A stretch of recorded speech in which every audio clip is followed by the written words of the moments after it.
Please subscribe for more videos. ఇప్పటి వరకు ఎన్నో చోట్ల మీ సమస్యకు పరిష్కారం కోసం వెతికి అనేక డబ్బులు పోగొట్టుకుని అలసిపోయారా? ఇక మీ సమస్యలు ఎట్టి పరిస్థితుల్లోనూ తీరవనుకుంటున్నారా? అయితే ఒక్కసారి మీకు ఎటువంటి సమస్య ఉన్నా సరే గాయత్రి జ్యోతిషాలయాన్ని సంప్రదించండి. అసలు మీ సమస్యకు కారణమైన పాపగ్రహాలని కనిపెట్టి అవి పెట్టే బాధలకు దశమహావిద్యల ద్వారా, అలాగే ఇప్పుడు ఎంతో ఫేమస్ అవుతున్న సీక్రెట్ బుక్ మెథడ్ ద్వారా మీకు 100% సొల్యూషన్ కేవలం 2000 రూపాయలకు అందిస్తాం. మరి ఎటువంటి ఫీజు కూడా మీ నుండి ఎక్స్ట్రా వసూలు చేయం. కేవలం 40 నుంచి 60 రోజుల్లోపు మీ సమస్యకు 100కు 100% పరిష్కారం దొరుకుతుంది. దానికోసం మీరు మీ పుట్టిన తేదీ, పుట్టిన సమయం, పుట్టిన ఊరి వివరాలను 9160803649 అనే నంబర్కు వాట్సాప్ ద్వారా పంపించి గూగుల్ పే లేదా ఫోన్పే ద్వారా 2000 రూపీస్ పే చేసి స్క్రీన్ షాట్ని అదే నెంబర్కి వాట్సాప్ ద్వారా పంపండి. కేవలం 10 రోజుల్లోపు ఒకరోజు ముందుగా మీకు టైం ఇన్ఫామ్ చేసి ఆ టైంకి మేము ఫోన్ చేసి మీ సమస్యకు పరిష్కారం తెలుపుతాం. 100కు 100% మీ సమస్యకు పరిష్కారం దొరుకుతుంది. ఓం శ్రీ గురుభ్యో నమః. ఓం శ్రీ మహాగణాధిపతి నమః. గాయత్రి జ్యోతిషాలయం యూట్యూబ్ ఛానల్ని ఎంతగానో ఆదరిస్తున్న ప్రేక్షకులందరికీ కూడా మా కృతజ్ఞతలు తెలియజేసుకుంటున్నాం. ఈరోజు ఈ వీడియో ద్వారా గత కొన్ని రోజులుగా అంటే సెప్టెంబర్ 5 నుంచి కూడా అత్యంత శుభగ్రహమైన గురువు మేషరాశిలో వక్రించి ఉన్నాడనమాట. ఆ వక్రించి ఉన్న గురువు డిసెంబర్ 31వ తేదీ అంటే మీకు నూతన సంవత్సరం వచ్చేసరికి 31వ తేదీ వక్రత్యాగం చేస్తున్నాడు. జనవరి 1 నుంచి కూడా గురువు మామూలుగానే ఉంటాడు. మామూలుగానే తన దృష్టిని మిగతా స్థానాల వైపు చూస్తూ ఉంటాడనమాట. అయితే మీకు గతంలో వక్రం మొదలైనప్పుడు వక్రం ఫలితాలు చెప్పామన్నమాట. ఏంటంటే ఎప్పుడు జీవితంలో కష్టాలు, కన్నీళ్ళు, ఇబ్బందులు, అసలు మాకు పనులు అవుతాయా, నాకు ఉద్యోగం వస్తా రాదా, నాకు పెళ్ళి అవుద్దా లేదా, లవ్ మ్యారేజ్ అంటే గురువు అనేవాడు శుభానికి కారకుడు అనమాట. లవ్ మ్యారేజ్లు, ఇంటర్ క్యాస్ట్ మ్యారేజ్లు ఇవన్నీ కూడా గురువు వక్రంలోనే జరుగుతూ ఉంటాయి. తిమ్మిని బొమ్మని చేయడం, మోసాలు జరగడం, కొన్ని అనుకోనివి జరగడం, ఊహించడం జరగకపోవడం, మనం ఖచ్చితంగా ఈ పూజ చేస్తే ఫలితం వస్తుంది అనుకున్నది కూడా ఆ ఫలితం రాకపోవడం, ఇవన్నీ కూడా ఈ గురువక్రంలో జరిగే అవకాశం ఉంటుందన్నమాట. దైవారాధన విపరీతంగా చేసినప్పటికీ కూడా ఏమీ ఫలితం ఉండలేదని బాధ అనేది చాలామందికి ఈ వక్రంలో ఉండే అవకాశం ఉంటుంది. ప్రతి సంవత్సరంలోనూ కూడా ఈ వక్రం అనేది ఒక 3-4 నెలల పాటు ఉంటుందన్నమాట. 2 నెలలు, 3 నెలలు అలా ఉంటుంది. ఈ వక్రంలో ఎప్పుడూ కూడా చాలా హ్యాపీగా, చాలా చక్కగా ఉండే వాళ్ళందరికీ కూడా కొంత ఇబ్బందికర పరిస్థితుల్లోనూ, ఎప్పుడు కూడా జీవితంలో కష్టాలు, కన్నీళ్ళు తప్ప ఆనందమే తెలియని వాళ్ళకి కొంతవరకు హ్యాపీనెస్ని ఈ గురువక్రంలో పొందే అవకాశం ఉంటుంది. కాబట్టి చాలామందికి నా పెళ్ళి ఎప్పుడైద్ది అన్న వాళ్ళందరికీ కూడా ఈ వక్రంలో పెళ్ళయి ఉండొచ్చు, ఉద్యోగం వచ్చి ఉండొచ్చు, లేకపోతే అనుకోని కొన్ని లాభాలు ఉండొచ్చు. కానీ ఈ వక్రత్యాగం వలన ఎవరికైతే వ్యక్తిగత జాతకంలో వక్రం ఉంటుందో వాళ్ళందరికీ కూడా చెడ్డ రోజులు, గురువు మామూలుగా ఉంటాడో వాళ్ళందరికీ కూడా జనవరి 1 నుంచి గత కొన్నాళ్ళుగా సెప్టెంబర్ 5 నుంచి చాలామంది ఇబ్బంది పడుతున్నారు అనమాట. వాళ్ళకి ఎప్పుడు బాగుండేది, అన్నీ చక్కగా వెళ్తూ ఉంటే సడన్గా సెప్టెంబర్ 5 నుంచి అన్నీ ఆగిపోయి ఏమి ముందుకు కదలలేదు. అలాంటి వాళ్ళందరికీ కూడా ఏ దేవుడు పూజలు చేసినా, ఏం చేసినప్పటికీ కూడా అనుకున్నంత అవుట్పుట్ రావట్లేదు అనమాట. ఇలాంటి వాళ్ళందరికీ కూడా ఈ జనవరి 1 నుంచి ఆ ఇబ్బందులు తొలగిపోయి జీవితం ముందుకు వెళ్ళే అవకాశం ఉంటుంది. అసలు గురువు అంటేనే మొత్తం 9 గ్రహాల్లో అత్యంత శుభగ్రహం. 1,00,000 పాపాలను హరించి 1,00,000 శుభాలను ఇచ్చేవాడు గురువు. దేనికైనా సరే అంటే మనకి ఏదైనా ముహూర్తం పెట్టాలన్నా ఎప్పుడైనా సరే టైం బాగుంది, టైం బాగాలేదని చూస్తూ ఉంటారు. గురుబలం ఉండాలి. గురుబలం ఉంటేనే ఆ ముహూర్తం అనేది కలిసి వచ్చే అవకాశం ఉంటుంది. ఏ ముహూర్తాన్ని అడుగుపెట్టినా కానీ ఇంట్లో నాకు సూపర్గా ఉంది అంటారు కొంతమంది. అంటే గురుబలం ఉన్నప్పుడు ఆ ఇంట్లో అడుగుపెట్టారని. ఏ ముహూర్తాన్ని అడుగుపెట్టానో కానీ ఇంట్లో దరిద్రమే పట్టిందిరా నాకు అని కొంతమంది అనుకుంటారు. అప్పుడు గురుబలం లేకుండా వెళ్ళారనమాట. కాబట్టి గురుబలం చూసుకుని ముహూర్తాలు పెట్టుకోవాలి, గురుబలం చూసుకుని పెళ్ళిళ్ళు చేసుకోవాలి, గురుబలం చూసుకుని ఏ కార్యక్రమైనా చేపట్టాలి. అందుకని ఎప్పుడైనా సరే మనకు రాశి ఫలితాలు చెప్పేటప్పుడు కూడా అంతే. గురువు బాగుంటే ఈ సంవత్సరం చాలా చాలా బాగుంటుంది అంటారు. శని బాగుంటే పర్లేదు అంటారు. గురువు బాగోపోతే ఈ సంవత్సరం కొంచెం ఇబ్బందిగానే ఉంటుంది అంటారనమాట. కాబట్టి గురుబలం అనేది చాలా చాలా ఇంపార్టెంట్ మనిషికి. ఎక్కువ శాతం పుత్రకారకుడు మనకి అంటే ఏంటంటే ఆడపిల్లల్ని తక్కువ చేయడం అని కాదు, కానీ గురుబలం ఉన్న వాళ్ళకి మగపిల్లలు పుట్టే అవకాశం ఉంటుందన్నమాట. గురుబలం లేకపోయినా మగపిల్లలు పుట్టినట్లయితే వాళ్ళతో తండ్రికి అస్సలు పడదన్నమాట. ఏదో గొడవలు పడుతూనే ఉంటాయి. గురుబలం ఉండి మగపిల్లలు పుడితేనే ఆ సంతానం వలన వీళ్ళకు ఉపయోగం, సంతోషం ఉంటాయి. గురుబలం లేకుండా కనుక మగపిల్లలు పుడితే ఆ సంతానం వలన జీవితంలో వీళ్ళకి పరాజయాలు, ఇబ్బందులు, చివరికి వాళ్ళు బాగుపడరు, వాళ్ళ వల్ల మీ జీవితాలు కూడా నాశనం అయ్యే అవకాశం ఉంటుంది. కాబట్టి ప్రతి ఒక్కరు కూడా గురుబలం గురించి ప్రత్యేక శ్రద్ధ తీసుకోవాలి. గురుబలం బాగుంటేనే దేవుడు కూడా మన మీద దృష్టి పెడతాడు. అంటే ఏంటంటే ఫస్ట్ గురుబలం ఉంటే మనం కొన్ని ఉంటాయి అన్నమాట. అప్పుడు సపోజ్ మా ఏరియాలో వాడపల్లి అని ఉంటుంది. 7 శనివారాలు అక్కడ చేస్తే తప్పకుండా కోరిక నెరవేరుతుంది. అది అందరికీ కాదు, గురుబలం ఉన్న వాళ్ళకే నెరవేరుతుంది. గురుబలం ఉంటేనే అలా జరిగిద్ది అనమాట. 100లో 10 మందికి గురుబలం లేకపోవడం వలన నేను వెళ్ళినా జరగలేదు అని కొంతమంది అనుకుంటూ ఉంటారు.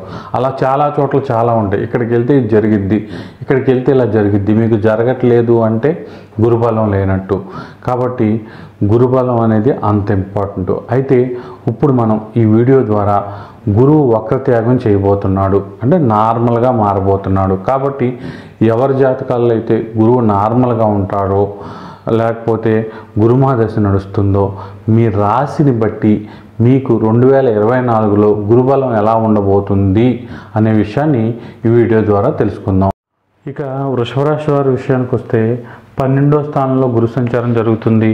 అయితే 12వ స్థానంలో గురు సంచారం జరగడం అనేది అంత మంచి విషయం కాకపోయినప్పటికీ కూడా గురువు అన్ని గ్రహాలలా కాదు కాబట్టి కొంతవరకు మీకు మేలైన ఫలితాలే ఇచ్చే అవకాశం ఉంటుంది. అయితే ఏంటంటే 12 అనేది చాలా వరకు ఏ స్థానం పాపస్థానం అంటారనమాట. అంటే దాని అర్థం ఏంటంటే ఇక్కడ అష్టమ స్థానాధిపతి గురువు అయ్యాడు. మీకు అష్టమ స్థానాధిపతి వ్యయంలో ఉండడం వలన కొంతవరకు మంచి ఫలితాలే వచ్చే అవకాశం ఉంటుంది. కానీ మీరు వాటిని చెడగొట్టుకుని మీ వ్యామోహాల కోసం, మీ మనసులో ఉన్న కోరికల కోసం పరిగెత్తడం, సీక్రెట్ అఫైర్స్ ఏంటంటే 12వ స్థానంలో గురువు లాంటి గ్రహం ఉన్నప్పుడు పాప స్థానంలో ఈ చెడ్డ పనులు చేద్దామని డార్క్ సైడ్ ఆలోచనలు ఎక్కువ రావడం, అది మనిషిని బట్టి అందరూ అలా చేస్తారని కాదు, ఇలా అన్నమాట. కొన్ని సీక్రెట్ అఫైర్స్ పెట్టుకోవడం, ఏదో చేయాలనుకోవడం, వాటి వల్ల తర్వాత రోజుల్లో చాలా దెబ్బలు తగలడం, అంతా అప్పుడు చాలా సీక్రెట్గా ఉండడం అనేది ఎక్కువగా ఉంటుంది. కాబట్టి కొంతవరకు ఆ సీక్రెట్నెస్ రేపొద్దున మీకు చాలా వరకు ఇబ్బందులు తెచ్చే అవకాశం ఉంటుంది.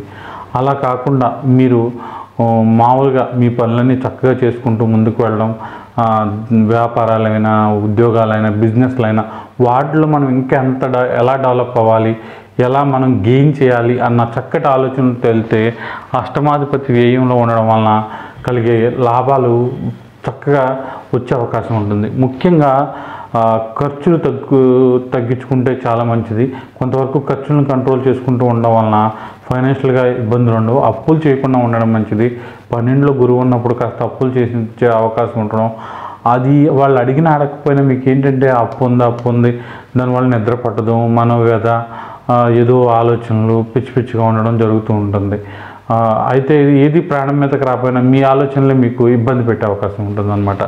ఇక 12లో ఉన్న గురువు చతుర్థాన్ని, షష్టమాన్ని, అష్టమాన్ని కొంచెం పాపస్థానాన్ని చూస్తున్నాడు. కాబట్టి రియల్ ఎస్టేట్ రంగం, తల్లితరపు బంధువులు వీళ్ళతో లిమిట్గా ఉండడం కొంచెం మంచిదన్నమాట. అంటే వాళ్ళు మంచివాళ్ళు, వీళ్ళు మంచివాళ్ళు. మన టైం బాగున్నప్పుడు కొంచెం మనం వాళ్ళకి మాట వింటలేదనో నెగిటివ్గానో కనిపిస్తాం. ఎప్పుడైనా సరే ఏంటంటే ఎదుటి వ్యక్తికి మనం పాజిటివ్గా ఉన్నంతసేపు, వాళ్ళకి పనికొచ్చేలా ఉన్నంతసేపు, వాళ్ళకి పనులు చేసి పెడుతున్నంతసేపు మనం మంచివాళ్ళమే. మనం కొంచెం మనకు ఖాళీ లేదు, మనం చేయమనగానే కొంత నెగిటివ్ అయిపోతాం. కాబట్టి ఇలాంటివి ఎక్కువ జరిగే అవకాశం ఉంది. కాబట్టి కొంచెం జాగ్రత్తగా ఉండండి. ఆలోచన శక్తి బాగుంటుంది. చక్కటి ఆలోచనలు చేయండి. మీ డెవలప్మెంట్ కోసం ఆలోచనలు ఉపయోగించండి. ముఖ్యంగా ఇది రియల్ ఎస్టేట్కి సంబంధించిన హౌస్ కాబట్టి రియల్ ఎస్టేట్ రంగం, రియల్ ఎస్టేట్కి అనుబంధంగా ఉన్న అన్నీ అనమాట. అంటే ఏంటంటే భూములు, పొలాలు, స్థలాలు, అలాగే వాటికి సంబంధించి కన్స్ట్రక్షన్కి సంబంధించిన వస్తువులన్నీ, ఐరన్, సిమెంటు, ఇసుక, ఇలాంటి వాటిలన్నిటిలోనూ కూడా చక్కటి లాభాలు వచ్చే అవకాశం ఉంటుంది. ఇక కొంచెం టెన్షన్ వస్తూ ఉంటుంది అనమాట. ఏంటంటే అనుకున్న టైంకి అనుకున్నట్లుగా మనకి వాయిదా పడడం అనేది జరుగుతూ ఉంటుంది. ఆ వాయిదాన్ని తట్టుకోవాలి. వెంటనే మనకి మీకున్న కంగారు ఎదురోడికి ఉండదు కాబట్టి ఎవరికైనా అంతే, తీసుకునేటప్పుడున్న అంత ఇంట్రెస్ట్ ఇచ్చేటప్పుడు ఉండదని సామెత కూడా ఉంది కాబట్టి ఇస్తారు. కంగారు పడొద్దు, కంగారు పడి మీరు మాట అనేయొద్దు, కొంచెం జాగ్రత్తగా ఉంటే చాలా బాగుంటుంది. కొంతవరకు ఎన్నికల్లో పోటీ చేసేవాళ్ళు కొంచెం జాగ్రత్తగా రహస్యంగా ఉండాలి, ఎవరిని నమ్మకూడదు, కొన్ని సీక్రెట్లుగా ఉంచితే చక్కగా ఎన్నికల్లో గెలిచే అవకాశం ఉంటుంది. లేదంటే మాత్రం శత్రువులు ఉంటారు, కొంతవరకు ఇబ్బంది పెట్టే అవకాశం ఉంటుంది. చేతులారా మీరు కొంతవరకు ఎన్నికలు ఓడిపోయే అవకాశాలు కనిపిస్తున్నాయి కాబట్టి సీక్రెట్గా ఉండడం, చాలా జాగ్రత్తగా మేనేజ్ చేయడం వలన మేలైన ఫలితాలు వచ్చే అవకాశం ఉంటుంది. ఇక షష్టమ స్థానం, హెల్త్కి సంబంధించిన స్థానాన్ని గురువు చూడడం వలన హెల్త్ బాగుంటుంది. మీ హెల్త్కి సంబంధించి ఏమైనా చిన్నవి వచ్చినా తొలగిపోతాయి. కుటుంబ సభ్యుల హెల్త్ బాగుంటుంది, శత్రువులు తగ్గుతారు. అలాగే అప్పుల బాధల నుంచి బయటపడడానికి చేసే ప్రయత్నాలు కలిసి వస్తాయి. ఏమైనా లోన్స్ పెట్టినా సరే ఆ loans, housing loans, personal loans, లేకపోతే ఏదైనా డెవలప్మెంట్ కోసం లోన్స్ పెట్టినా అవన్నీ శాంక్షన్ అయ్యే అవకాశం ఉంది. చాలా వరకు హెల్త్కి సంబంధించి ఏదైనా హోమియో కానీ ఆయుర్వేదం కానీ వాడడం వలన మంచి రిజల్ట్స్ వచ్చే అవకాశం ఉంటుంది. అలాగే హెయిర్ ట్రీట్మెంట్లు, లేకపోతే స్కిన్ ట్రీట్మెంట్లు, ఇవన్నీ కూడా మంచి ఫలితాలను ఇచ్చే అవకాశం ఉంటుంది. కొంతవరకు ఏంటంటే లిమిట్ దాటి వెళ్ళడం మంచిది కాదు. కొంచెం ఎవరైనా వద్దన్నప్పుడు, ఈ పని చేయొద్దు అన్నప్పుడు కొంచెం ఆగడం మంచిది. అన్నీ బాగున్నాయి కదా అని దూకేయకూడదు. బాగున్నప్పుడు బాగుండాలి. నాకు బాగుంది కదా అని నేను ఎక్కడో దూకుతానంటే అలా కుదరదు కాబట్టి అలాంటి దుడుకుతనాన్ని తగ్గించుకోవాలి. ఇక అష్టమ స్థానాన్ని చూస్తున్నాడు కాబట్టి అష్టమ స్థానం అనేది ఏంటంటే మనమే ఎక్కువగా ఊహించేసుకుని ఏదో చెడు జరిగిపోతుంది, మనల్ని ఎవరో ఏదో అనేస్తున్నారని కొంతవరకు మనమే కష్టాలు కొని తెచ్చుకునే అవకాశం ఉంటుందన్నమాట. కొంచెం ఏంటంటే ఆ మనిషిని అర్థం చేసుకుంటే, ఏ టైంలో ఆ మనిషి మనల్ని అలా అన్నాడు అనుకుంటే మాత్రం అది మనం పరాభవంగా భావించే అవకాశం ఉండదు. దానివల్ల ఆలోచనలు తగ్గుతాయి. కొంచెం ఇసురుకోవడం, కసురుకోవడం, ఇంట్లోంచి బయటికి వెళ్ళిపోవడం, ఇలాంటివి ఏమీ చేయకుండా ఉండడం మంచిది. కొంచెం తల్లిదండ్రులని, లేకపోతే కోడలు అయితే అత్తమామల్ని అర్థం చేసుకుని సంసార జీవితాన్ని ముందుకు తీసుకెళ్తే చాలా చక్కగా ఉంటుంది. ఒకవేళ పిల్లలు పుట్టిన వాళ్ళు ఎవరైనా ఉంటే కొంచెం కంగారు పడొద్దు. తప్పకుండా ఏప్రిల్ ఎండింగ్ తర్వాత, అంటే మే నెలలో గురువు రాశిలోకి వస్తాడు. ఆ తర్వాత కొంతవరకు డైరెక్ట్గా సప్తమ స్థానాన్ని చూస్తాడు కాబట్టి వివాహాలు, పిల్లలకు సంబంధించి మంచి రిజల్ట్స్ వచ్చే అవకాశం ఉంటుంది. కోర్టు కేసులు ఏమైనా ఉన్నా కొంచెం వాయిదాలు పడడం అనేది చిరాకు తెప్పిస్తూ ఉంటుంది. భార్యాభర్తల మాటల మధ్య కూడా కొంచెం అనవసర గొడవలకు ఆస్కారం ఉంది. ఫైనాన్షియల్ లాసెస్ అని కానీ ఫైనాన్షియల్ గెయిన్స్ కానీ అప్పుడప్పుడు వస్తాయి, లాసెస్ కూడా వస్తూ ఉంటాయి. అన్నీ బ్యాలెన్స్ చేసుకుంటూ జాగ్రత్తగా వృషభ రాశి వారు ముందుకు వెళ్ళాలి. తప్పకుండా వృషభ రాశి వారికి మొత్తం మీద గురువు అనుకూలం అంటే పర్లేదు, అనుకూలమే. మనం జాగ్రత్తగా ఉంటే అంతా అనుకూలంగానే ఉంటుంది. ఎందుకంటే ఎప్పుడైనా సరే పాపస్థానాధిపతి మళ్ళీ పాపస్థానంలో ఉండడం వలన మేలే జరుగుతుంది. అయితే ఇది వ్యక్తిగత జాతకంలో ఎక్కువగా జరుగుతుంది. గోచారం కాబట్టి అది కొంతవరకే ఎఫెక్ట్ ఉంటుంది. కాబట్టి గురువుకు సంబంధించిన ఆరాధన అంటే ఏమీ అక్కర్లేదు. ప్రతి గురువారం కూడా ఒక 9 గురువారాల పాటు పసుపు రంగు క్లాత్లో కేజీ శనగలు పోసి మూట కట్టి మీకు దగ్గరలో ఎక్కడన్నా వాటర్ ఉంటే అందులో వేసేయండి. అందులో చేపలు, మిగతా కిటకలు ఒకటి ఉంటాయి కదా, అవి తినడం వలన సముద్రంలో ఎక్కడైనా పర్లేదు మంచి ఫలితాలు వచ్చే అవకాశం ఉంటుంది.